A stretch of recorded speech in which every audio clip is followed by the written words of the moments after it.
Whether you like it or not, Jesus was a real person who actually existed. And he died under Pontius Pilate, and his grave was found empty.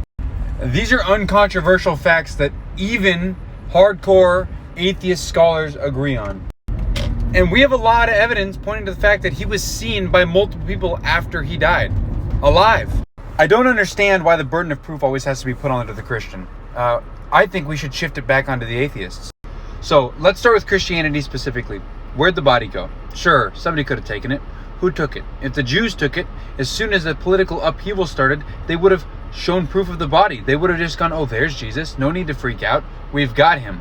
And the whole religion, all of Christianity would have stopped right there. I don't think the Roman guards were bribed because they probably got severely punished for losing Jesus' body.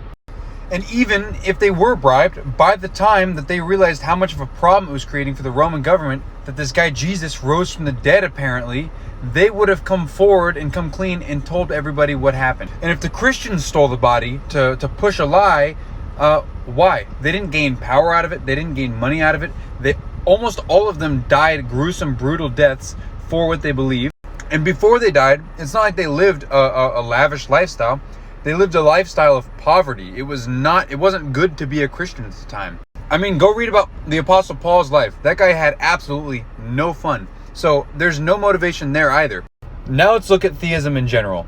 As a whole, society, since we've been around as humans, have, as far as we know, believed in some kind of higher power all across the globe. And we didn't only believe in that creator because of the lack of science and not knowing how to explain where the universe came from. We also believed in that creator because of things like philosophy. Why do we have objective morals?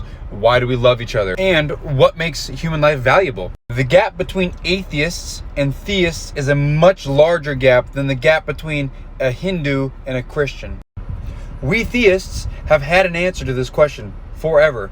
Now, we might have different varying answers, but the general idea of it is very similar in why we have basic moral truths. Atheism is a relatively new concept, and it is completely flooded by white Western men. So you're the new kid on the block. You need to come, the burden of proof is on them.